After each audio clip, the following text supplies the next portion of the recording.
하나님 말씀 갈라디아 5장 22절 23절의 말씀을 먼저 봉독하겠습니다. 오직 성령의 열매는 사랑과 희락과 화평과 오래 참음과 자비와 양선과 충성과 온유와 절제니 이 같은 것을 금지할 법이 없느니라. 성령을 따라 살 때 우리의 삶에 나타나는 성령의 열매, 그 세 번째 시간으로 오늘은 화평에 대해서 살펴보도록 하겠습니다. 히브리서 12장 14절에 보면 모든 사람과 더불어 화평함과 거룩함을 따르라. 이것이 없이는 아무도 주를 보지 못하리라 말씀하셨습니다. 우리 그리스도인들은 거룩해야 하지만 또한 화평해야 합니다. 하나님 나라에는 불화나 다툼이 전혀 없습니다. 따라서 화평하지 않는 사람은 하나님 나라에 들어갈 수 없을 겁니다. 그런데 막상 살아보면 늘 화평하게 사는 것이 결코 쉽지 않다는 것을 우리가 경험으로 알고 있습니다. 우리가 사는 이 지구상에는 가인이 그 동생 아벨을 죽인 때로부터 지금까지 폭력과 살인과 분쟁과 전쟁이 그치지 않았습니다. 한 다큐멘터리에 따르면 지난 5,000년 동안 14,500번의 전쟁이 있었고 이 전쟁을 통하여 약 35억 명이 목숨을 잃었다고 합니다. 또한 미국의 문명 사학자인 듀란트는 역사에 기록된 3,421년 중에 전쟁이 없었던 해는 268년에 불과했다 그랬습니다. 노벨 문학상을 수상한 러셀도 인류는 역사의 93%는 전쟁을 했고 나머지 7% 기간만이 평화로운 시기였다 그랬어요. 그런데 그 7%도 그 7%의 평화도 다음 전쟁을 위한 준비 기간에 불과했다고 개탄하고 있습니다. 또 일본 작가인 히로세 다카시는 제2차 대전 이후 베트남 전쟁처럼 3,000일이 넘는 장기전부터 단 하나의 테러에 이르기까지 지구상에 전쟁이 없는 날이 없었다 그랬습니다. 따라서 인류의 역사는 전쟁의 역사라 해도 과언이 아닙니다. 유사일에 우리가 사는 이 지구촌에는 전쟁이 없는 날이 불과 며칠밖에 되지 않는다고 합니다. 그래서 그리스 철학자 플라톤은 죽은 자만이 전쟁의 끝을 본다 말했습니다. 죽어야 전쟁의 끝을 본다. 그런데 이런 참혹한 전쟁이 아니더라도 우리는 가족이나 친척관계, 이웃관계, 또 직장 동료 관계, 교인 관계에서 많은 갈등과 불화를 경험하고 있습니다. 오늘날 사람들이 받는 스트레스의 약 80%는 인간관계에서 비롯된다고 합니다. 예수께서 출생하셨을 때 그 베들레헴 들판에 많은 천사들이 내려와서 찬양을 했습니다. 지극히 높은 곳에서는 하나님께 영광이요 땅에서는 하나님이 기뻐하신 사람들 중에 평화로다. 예수님의 구속 사업을 통하여 사람들에게는 평화가 찾아올 것이고 이러한 일들을 통하여 하나님께서는 영광을 받으시게 된다는 것을 의미하는 것입니다. 여러분, 죄의 본질 중 하나는 불화와 다툼입니다. 왜 우리 가정이 불행한가? 왜 우리 교회가 불행한가? 왜 우리 사회가 불행한가? 그것은 불화와 다툼 때문입니다. 천사들이 예수님의 탄생을 축하하면서 땅에서는 평화로다 이렇게 선언한 것은 구속 사업의 중요한 목적 중에 하나가 평화라는 사실을 나타내 보여주고 있습니다. 그러므로 우리는 첫째, 하나님과 화평해야 합니다. 하나님께서는 아담과 하와가 범죄한 후에 그들을 에덴 동산에서 쫓아내셨습니다. 그 이후로 사람은 하나님과 평화를 누리지 못하고 있습니다. 그래서 사람들에게 놀러 가자고 하면 또 뭐 먹으러 가자 하면 잘 따라와요. 그런데 교회 가자고 하면 웬만해서 잘 안 따라옵니다. 범죄 후에 아담과 하와는 하나님이 오시는 소리를 듣고 동산 나무 사이에 숨었어요. 지금도 범죄한 영혼은 하나님의 낯을 피하게 되어 있습니다. 예수님은 요한복음 14장 27절에서 평안을 너희에게 끼치노니 곧 나의 평안을 너희에게 주노라. 내가 너희에게 주는 것은 세상이 주는 것과 같지 아니하니라. 너희는 마음에 근심하지도 말고 두려워하지도 말라 말씀하셨습니다. 여기 예수님이 말씀하신 평안은 헬라어로 에이레네입니다. 히브리어로는 여러분 많이 들어본 샬롬이에요. 샬롬. 보통 샬롬 하면 평화, 평강, 또 평안 이런 의미를 갖고 있습니다. 여러분, 예수님이 주시는 이 평안은 어떤 평안입니까? 성경 주석에 보면 여기서 예수는 죄책감이 십자가 밑에 놓여 믿음으로 의롭다 하심을 받은 사람들, 그리고 하나님을 절대적으로 신뢰하여 미래에 대한 염려가 전혀 없는 사람들에게 이르러 오는 것과 같은 영혼의 내적인 평안을 말하고 있다. 이런 평안을 예수는 내 평안이라고 칭한다. 세상은 온갖 자랑스러운 과학들로도 이런 평안을 줄 수 없다. 이렇게 주석하고 있습니다. 죄는 대개 그 자체는 별것 아닌 것처럼 보이는 경우가 많습니다. 그러나 그 결과는 언제나 치명적입니다.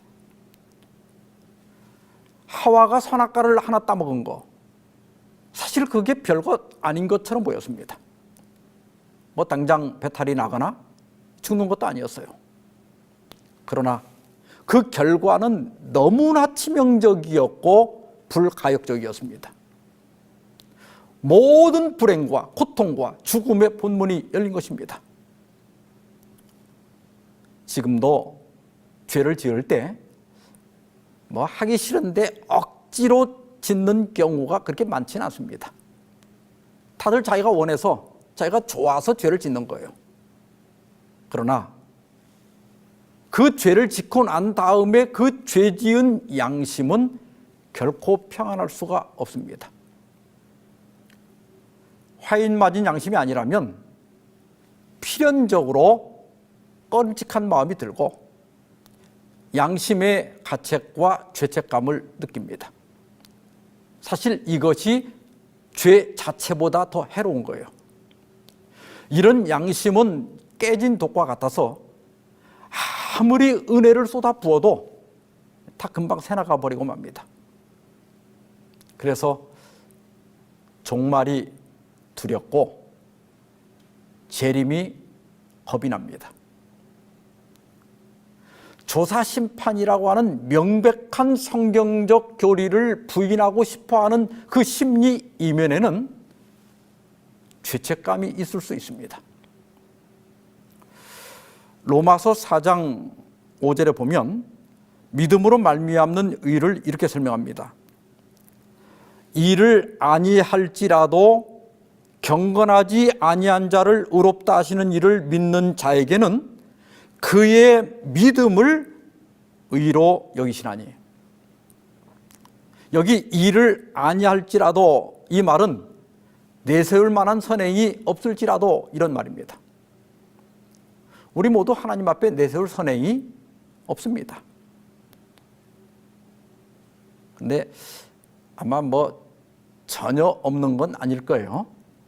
이런저런 헌신한 것들이 있지요. 그러나 우리의 선행이 100가지가 있을지라도 그 100가지 선행이 우리를 절대로 구원하지 못합니다. 그러나 우리가 단 한 가지 죄를 지었다 하더라도 그 한 가지 죄가 우리를 확실히 멸망으로 인도합니다. 그 다음에 여기 경건하지 아니한 자 이렇게 나오는데, 이건 말이에요, 의롭지 않은 자라는 표현보다 더 강한 표현이에요. 의롭지 않은 정도가 아니라 아예 종교성도 없고 또 불경스러운 사람을 의미하는 거예요. 그런데 이런 나를 의롭다 하시는 이를 믿는 자에게는 그의 믿음을 의로 여기신다, 이렇게 말씀하셨습니다. 하나님은 우리가 의롭게 또 선하게 살기를 바라십니다. 동시에 우리가 의롭게 선하게 살 수 없다는 것도 하나님은 아십니다.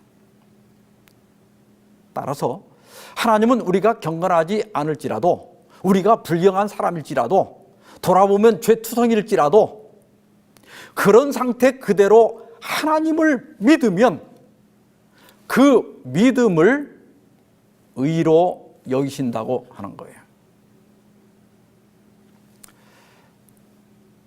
제가 군에 갔다가 1798년 4월 달에 제대를 했습니다.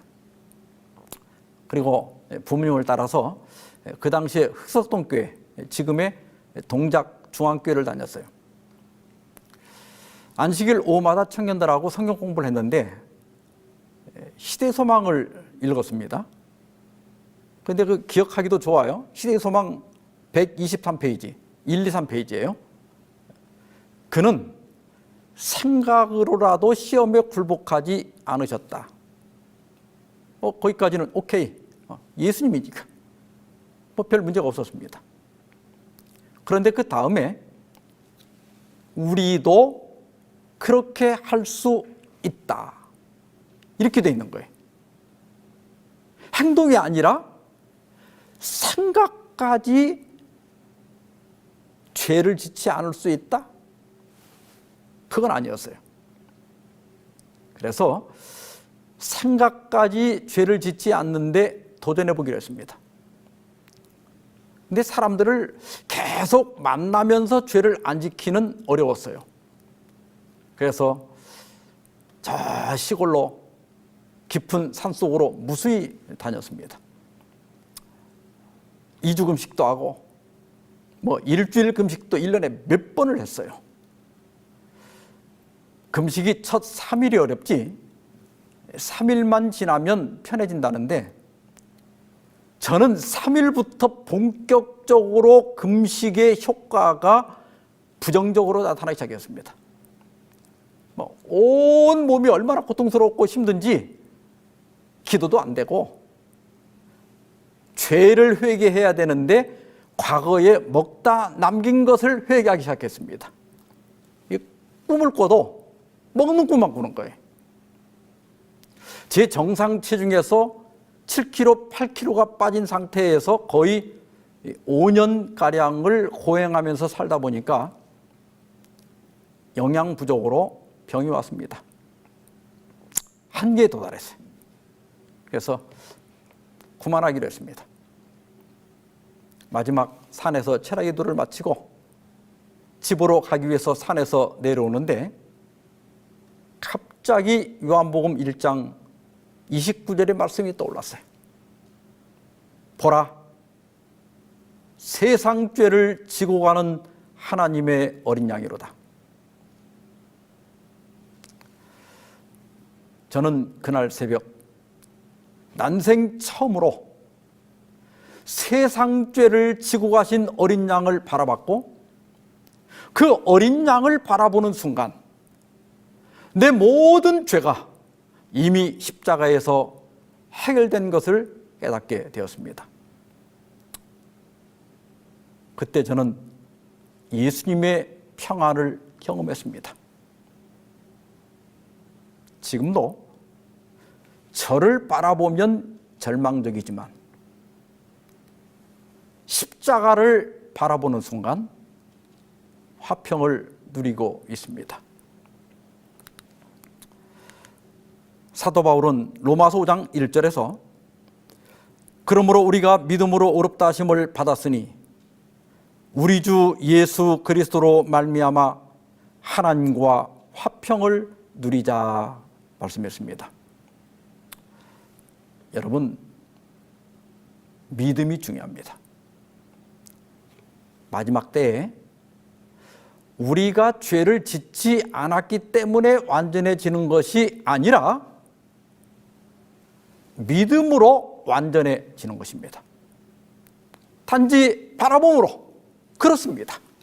단지 십자가를 바라봄으로 우리의 죄가 해독되고 구원의 보장을 받게 되는 것입니다.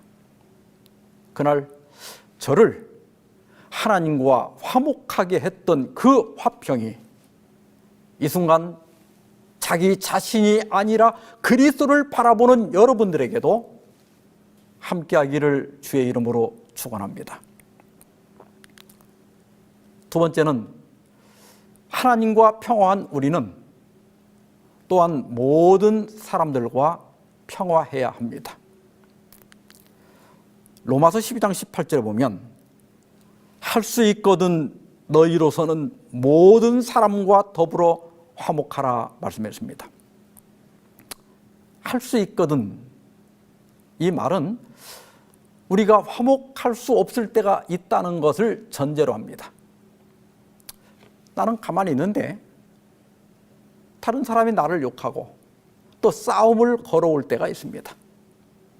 또 원칙에 충실할 때 어쩔 수 없이 다른 사람의 적대감을 유발시킬 수도 있습니다. 아벨이 가인에게 어떤 잘못도 저지르지 않았지만 올바른 예배를 드렸기 때문에 가인이 아벨을 죽였어요. 그래서 정말 어쩔 수 없는 경우가 있습니다. 그럼에도 불구하고 그리스도인들은 웬만하면 싸우지 말아야 한다는 것입니다. 여기 너희로서는 그랬는데 문자적으로 보면 너희로부터 나오는 것에 대하여는 혹은 그것이 너희에게 달려있는 한, 그런 뜻입니다. 이 말씀은 너희가 좀 속이 상하더라도 싸움을 걸지는 말아라. 내가 좀 화가 나더라도 네가 싸움을 시작하지는 말아라, 그런 뜻입니다. 잠언 20장 3절에 보면 다툼을 멀리하는 것이 사람에게 영광이오늘 미련한 자마다 다툼을 일으키느니라 그랬습니다. 지혜자는 다투는 사람을 미련한 자다 그랬어요. 우리가 자주 싸우고 다툽니다마는 지나고 보면 별것 아닌 경우가 많습니다. 뭐 별것이라 하더라도 사실 그냥 지나가도 내 인생에 별 문제가 없는 경우가 많고 또 교회도 뭐 별 문제 없는 경우가 많아요. 우리가 인생 얼마나 산다고 그 세세한 것까지 일일이 따지고 싸우면서 삽니까? 그러면 우리가 어떻게 하면 다투지 않고 살 수 있을까? 논어 자로편에 보면 군자는 화의 부동이요 소인은 동이 불하라 그랬어요. 여기 군자는 이 성품이 어질고 도량이 깊은 지성이를 가리키고 소인은 간사하고 도량이 좋은 사람을 가리킵니다. 군자는 다른 사람과 화합하며 어울리지만 같기를 요구하지 않는다. 나와 생각이 좀 다르고 또 일하는 방식이 다르다 할지라도 그 차이를 인정하고 포용한다, 그런 뜻입니다. 그러나 소인은 서로 같은 것 같고 같이 어울려 다니지만 화합하지는 못한다. 왜 그런가? 그건 나와 다른 사람과의 차이를 인정하지 못하고 또 다양성을 인정하지 못하고 포용하는 마음이 없기 때문에 결국에는 화합할 수 없다는 거예요. 화의부동하는 그리스도인들은 큰 틀 안에서 화합합니다. 자기와 의견이 다른 경우에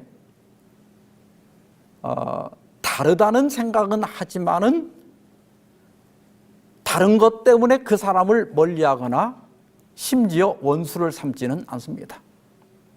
그러나 동의불화하는 사람은 같은 교회를 다니고 같이 어울리지만은 자기와 취향이 다르거나 의견이 다르면 너무나 쉽게 논쟁을 벌이고 때로 원수를 맺는 경우가 많습니다. 논어에서는 이런 사람을 소인이라고 했어요. 잠언 17장 14절에 보면 다투는 시작은 둑에서 물이 새는 것 같은즉 싸움이 일어나기 전에 시비를 그칠 것이니라 그랬어요. 싸움은 시비에서 시작된다 이 말이에요. 지난 2018년 7월 23일에 그 라오스 댐의 보조댐이 붕괴됐습니다. 이 댐은 우리나라 모 건설사가 참여했기 때문에 우리나라에도 크게 보도가 됐습니다. 이 사고로 7개 마을에 홍수가 발생하면서 100여 명이 죽고 6천여 명의 이재민이 발생했습니다. 그런데 신문 보도에 따르면 이 댐이 붕괴되기 3일 전에 물이 새는 것이 발견이 됐어요. 그런데 대처가 늦어지면서 결국은 댐 붕괴로 이어지고 말았습니다. 싸움도 시비에서 시작이 됩니다. 물이 셀 때 그 시비를 그쳐야 됩니다. 몇 가지 좀 예를 들면 첫 번째 시비는 우리가 싸우게 되는 주된 원인이 나는 옳고 너는 틀렸다는 데서 생깁니다. 물론 시비를 가려야 할 경우도 분명히 있습니다. 원칙을 저버리는 일, 또 진리와 관련된 것은 시시비비를 가려서 원칙을 굳게 세워야 됩니다. 그런데 그냥 넘어가더라도 사는데 별 지장이 없고 교회 정체성을 유지하는 데 큰 문제가 없는 경우도 많습니다. 아니 사실은 대부분이 그렇습니다. 그래서 웬만하면 이렇게 하나 저렇게 하나 별 차이 없어요. 싸우지 말고 좋게 좋게 넘어가야 됩니다. 근데 어떤 사람은 정말 그게 안 돼요. 그게 어려워요. 그러니까 웬만하면 싸우고 또 웬만하면 쉽게 원수를 맺게 되는 경우가 참 많습니다. 여러분 옳기를 원합니까? 행복하기를 원합니까?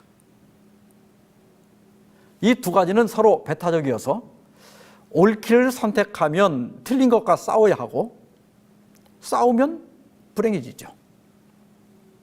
그런데 행복하려면 자신이 옳다고 생각하는 것을 어느 정도 양보하거나 포기해야 됩니다. 제가 여기서 말하고자 하는 것은 진리를 놓고 그렇게 하라는 게 아니에요. 어떤 관습이나 의식 이런 것들은 우리가 얼마든지 융통성을 가질 수 있는 거예요. 여러분 교회 안에 신발을 벗어야 됩니까? 신어야 됩니까? 기도를 할 때 서서 해야 됩니까? 무릎 꿇고 해야 됩니까? 의자에 앉아서 해야 됩니까? 예배를 9시 반에 시작해야 됩니까? 10시에 시작해야 됩니까? 이런 것들은 십계명이 아니고 문화고 또 관습입니다. 그래서 그 공동체가 결정한 대로 그냥 따라가면 돼요.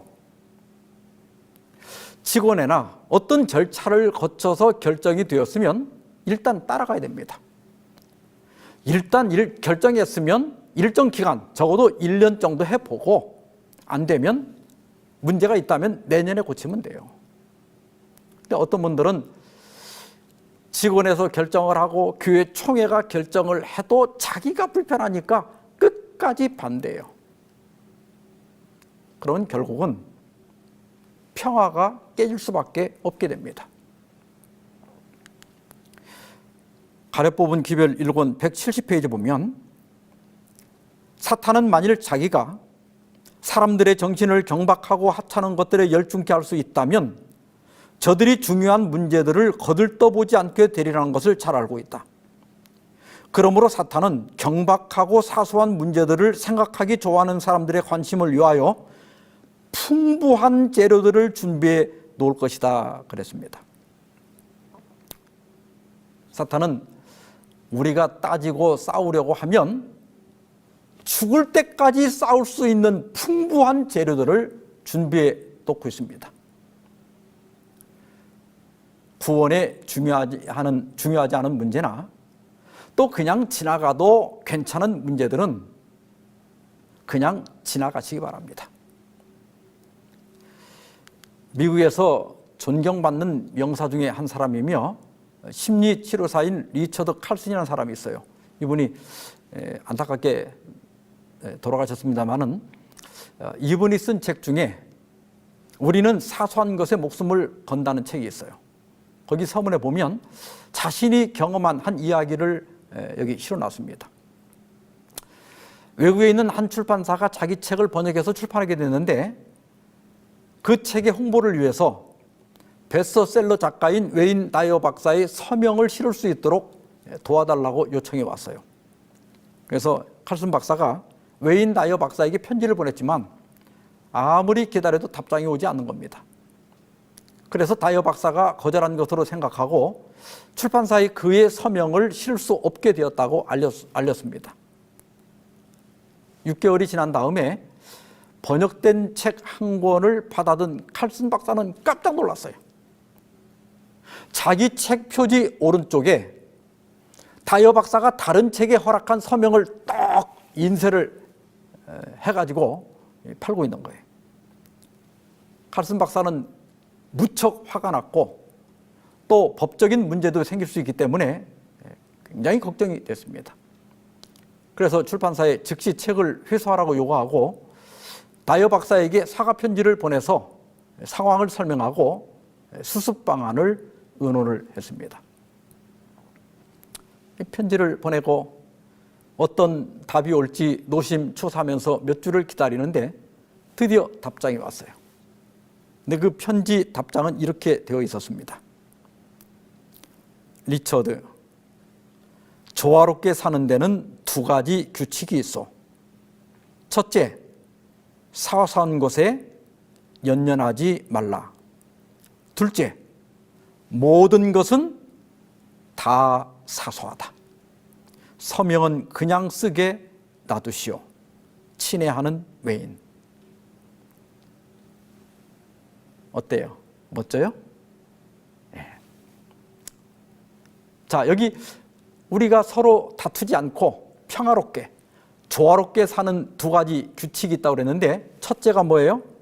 다 같이 제가 첫째 한번 읽어보세요. 첫째, 사소한 것에 연연하지 말라. 둘째, 모든 것은 다 사소하다.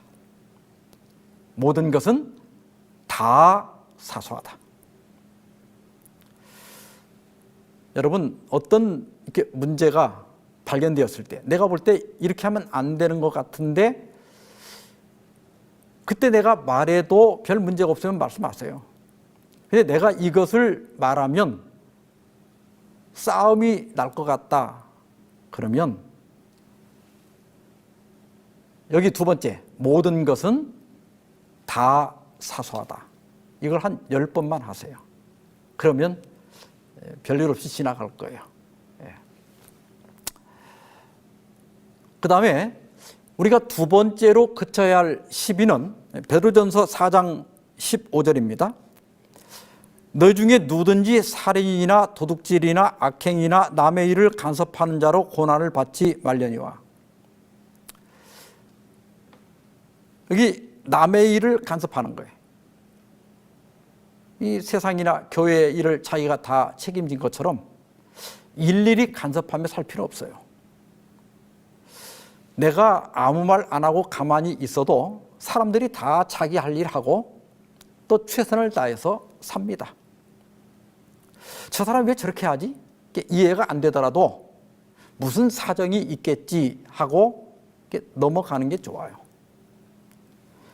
잠언 26장 17절에 보면 길로 지나가다가 자기와 상관없는 다툼을 간섭하는 자는 개의 귀를 잡는 자와 같으니라 그랬어요.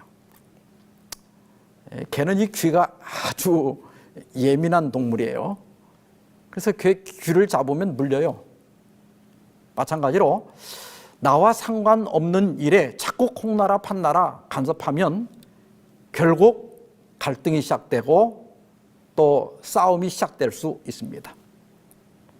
그래서 정말 중요한 일이 아니면 남의 일을 간섭하는 자로 고난을 받거나 다투는 일이 없기를 바랍니다.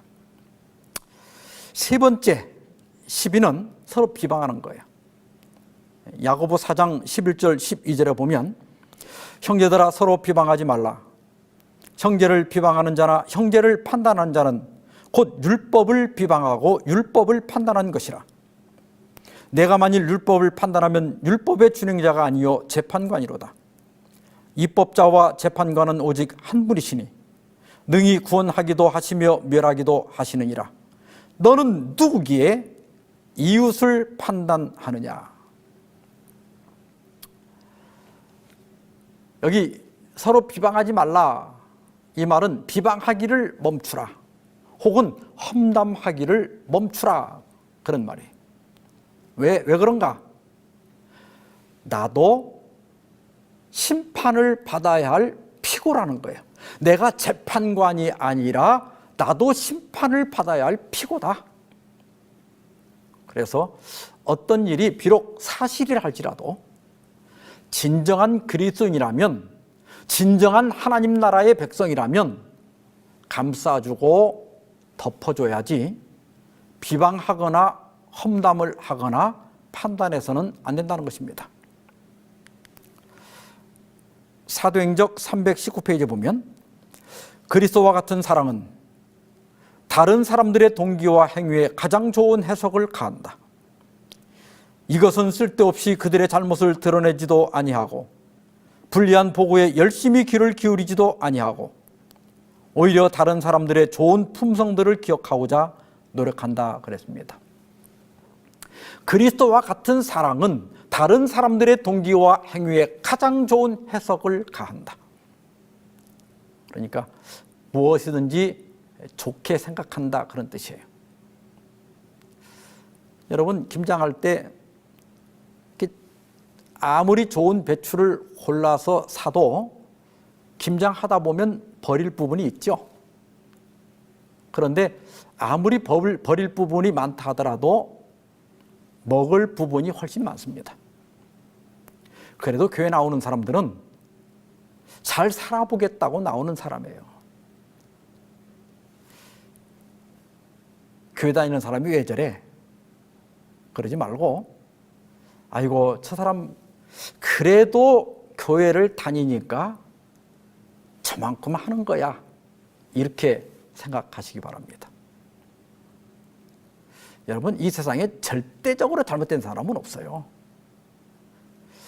나는 그 사람 일주일에 한 번 보는 것도 싫어 죽겠는데 그 사람하고 평생 사는 사람이 있어요 없어요? 있단 말이에요. 그러니까 그 사람이 절대적으로 나쁜 것이 아니라 나와 안 맞는 거예요. 그래서 우리가 다른 사람들에 대하여 함부로 비판하고 판단하는 대신에 자꾸 좋은 말을 하는 습관을 길러야 됩니다.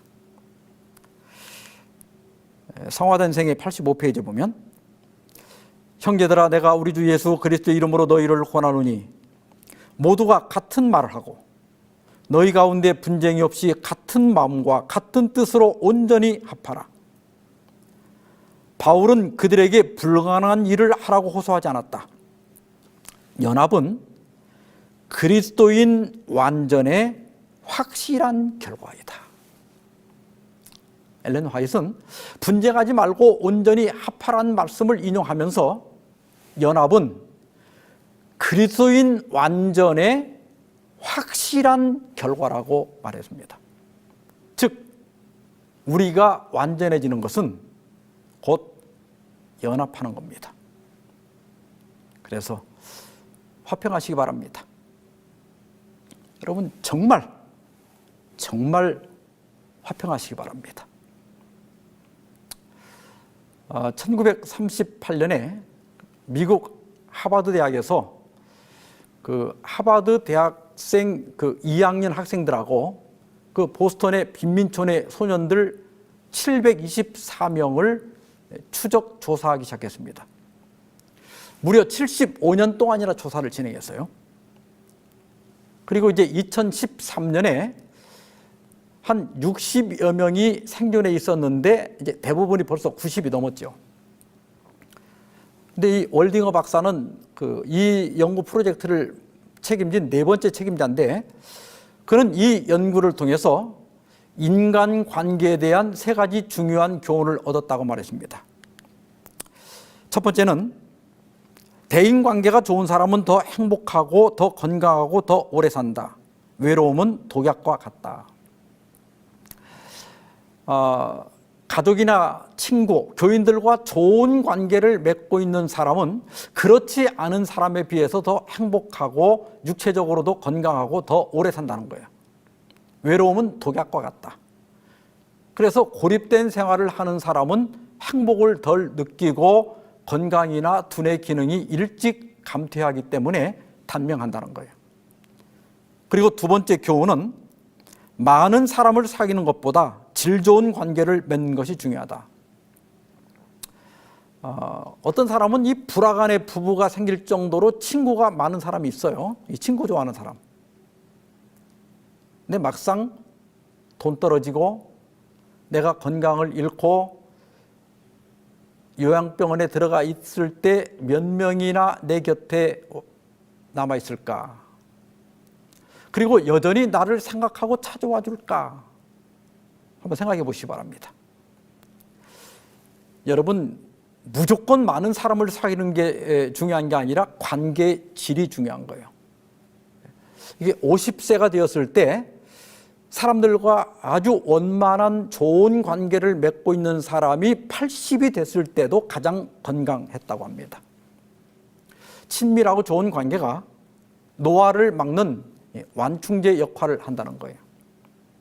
세 번째 교훈은 좋은 관계는 육체도 보호하지만 두뇌도 보호한다는 거예요. 어려울 때 누군가에게 의지할 수 있었던 사람이 늙어서도 기억력이 좋았다고 그래요. 되게 이렇게 20대 막 사회생활을 시작하는 젊은 사람들은 잘 살려면 뭘 해야 되냐? 80%가 부자가 돼야 한다고 생각한대요. 또 50%는 유명해지고 싶어 한다는 거예요. 그래서 성공하고 더 유명해지기 위해서 열심히 일하면 된다고 생각해요. 그러나 75년에 걸친 연구 결과는 돈이나 명예가 아니라 가족이나 친구나 공동체와의 좋은 관계를 중시했을 때 그 사람이 가장 행복하게 잘 살았다고 하는 것입니다.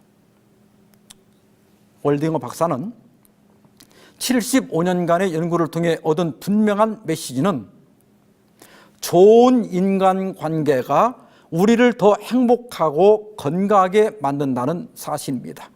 그게 전부입니다. 그랬어요.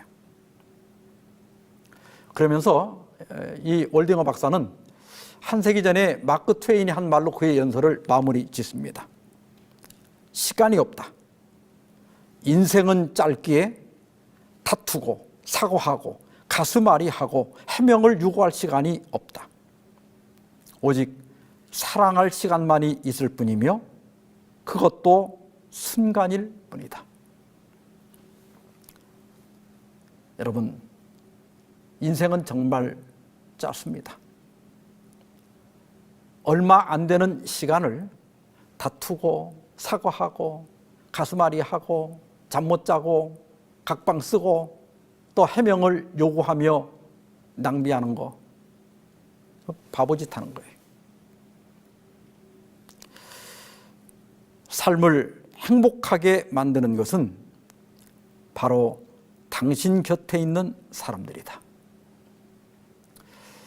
멀리 있는 사람에게 잘하려고 하지 말고 지금 여러분하고 같이 사는 사람, 여러분의 가족, 여러분의 배우자, 또 같은 교회에서 매주 만나는 사람들, 그런 사람들은 내 인생길의 소중한 벗입니다. 가까이 있는 사람들에게 잘하시기 바랍니다. 서로 아끼고 또 평화롭게 살아감으로 여러분이 있는 그곳이, 그 가정이, 그 교회가 하나님의 나라가 되기를 간절히 바라면서 오늘 말씀 마치겠습니다.